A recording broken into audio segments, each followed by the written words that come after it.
একটা শহরে কবিতা ওর বর মনোজের সাথে থাকতো। ওরা একটা সুন্দর বাড়িতে থাকতো। একটা সন্ধে খুব ভালো মরশুম হচ্ছিল। সেদিন মনোজের অফিসে ছুটি ছিল। মরশুম দেখে কবিতার বাইরে ঘুরতে যাবার খুব ইচ্ছে হচ্ছিল। ও মনোজকে বলে, মনোজ, চলো না বাইরে কোথাও যাই, কি ভালো লাগছে সন্ধেটা। আচ্ছা চলো, পাশে পার্ক আছে, সেখানেই যাই। ওরা দুজনে পাশেই একটা পার্কে যায় আর ওখানে গিয়ে তাজা হাওয়ায় ঘুরতে শুরু করে। ঘুরতে ঘুরতে অনেক সময় পেরিয়ে যায় আর মেঘ একেবারে কালো হয়ে আসে। চলো কবিতা, বাড়ি যাই, বৃষ্টি আসবে মনে হয়। আরে কত ভালো লাগছে, আর তুমি বাড়ি যাওয়ার কথা বলছো? আমি যেতে চাই না বাড়ি, আরো ঘুরতে চাই। কবিতা এতটা বলে আর তখনই বৃষ্টি শুরু হয়ে যায়। দুজনে তাড়াতাড়ি দৌড়ে যায় আর একটা গাছের তলায় দাঁড়িয়ে পড়ে। হে ভগবান, এই বৃষ্টিটাও কেন শুরু হলো? ছাতে আমার কাপড়গুলোও ভিজে যাবে এখন। ওরা দুজন পার্ক থেকে বেরিয়ে পড়ে আর বাড়িতে চলে যায়। রাস্তায় ওরা নিচে একটা সুন্দর ছাতা দেখতে পায়। আরে ওই দেখো ছাতা! আমার মনে হয় কেউ নিজের ছাতা এখানে ভুলে গেছে। চলো তো, এই ছাতাটা তাড়াতাড়ি ওঠাও।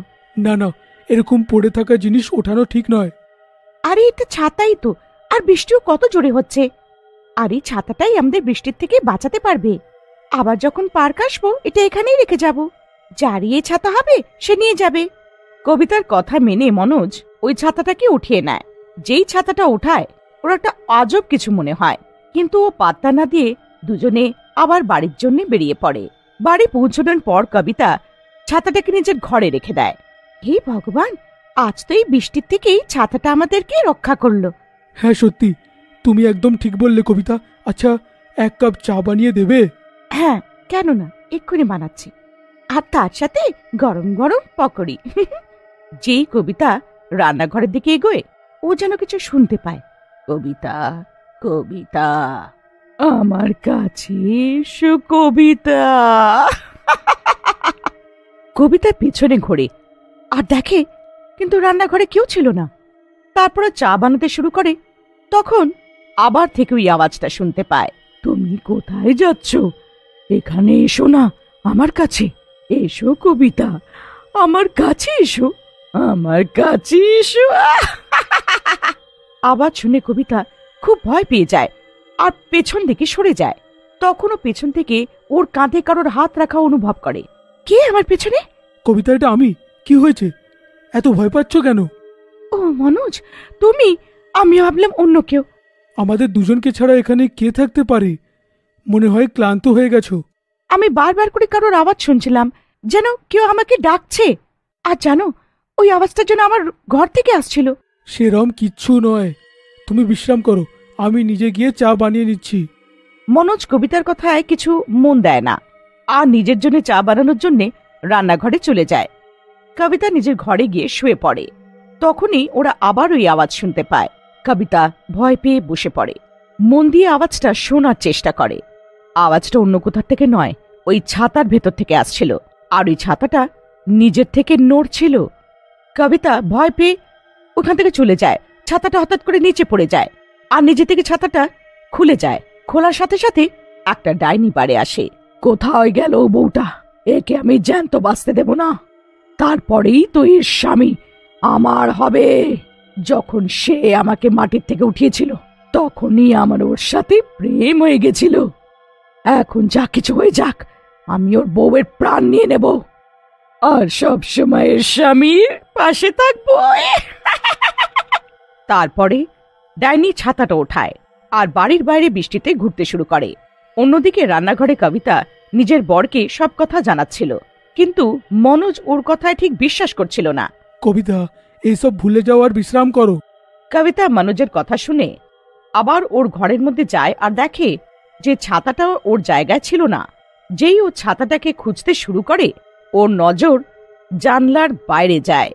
বাইরে অনেক জোর বৃষ্টি হচ্ছিল আর একটা ভয়ানক মুখের ডাইনি ওই ছাতাটাকে নিয়ে বৃষ্টিতে ঘুরছিল।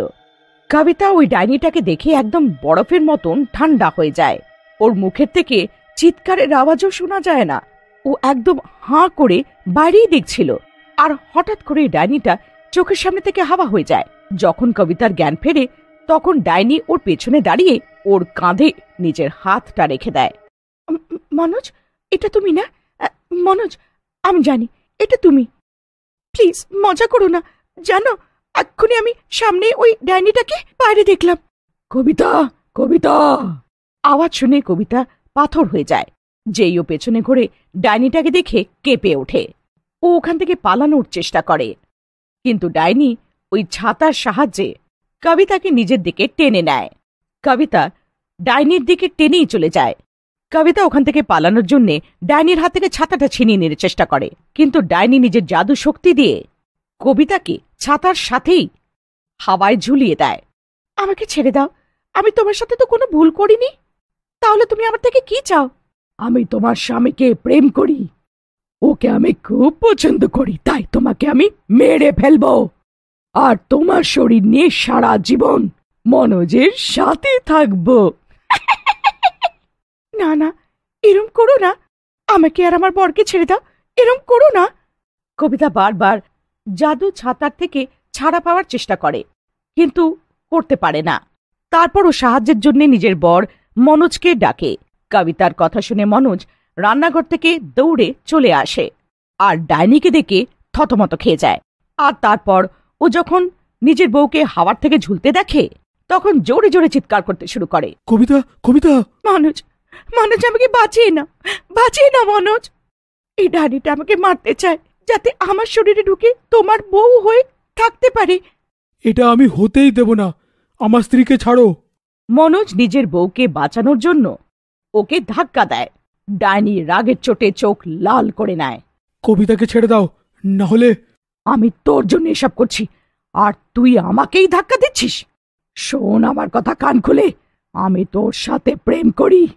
যতক্ষণে বেঁচে আছে আমরা একসাথে থাকতে পারবো না। তোকে পাওয়ার জন্যে আমার একেই কেন, কাউকেও মারতে পারি।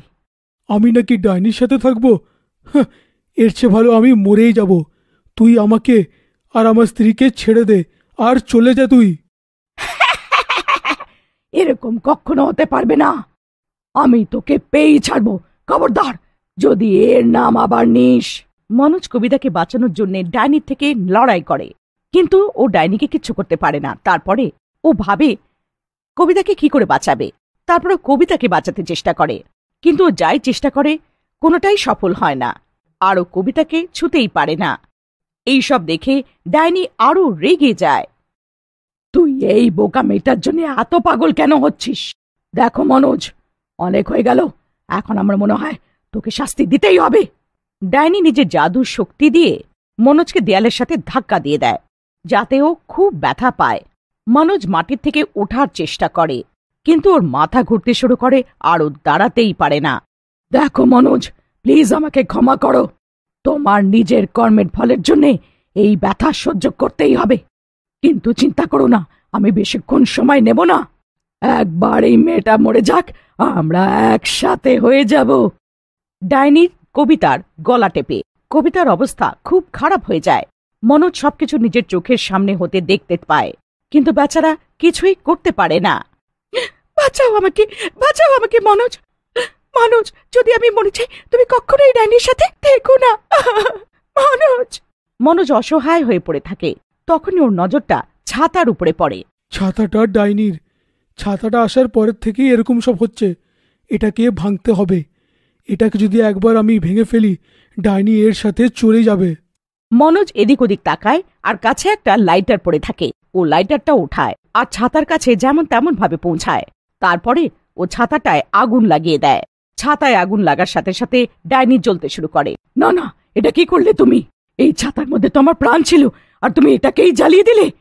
ছাতাটা জ্বলে ভস্ম হয়ে যায়, আর ছাতার সাথে ওই ডাইনিও। কবিতা দৌড়ে মনোজের কাছে আসে। ঠিক আছে তো?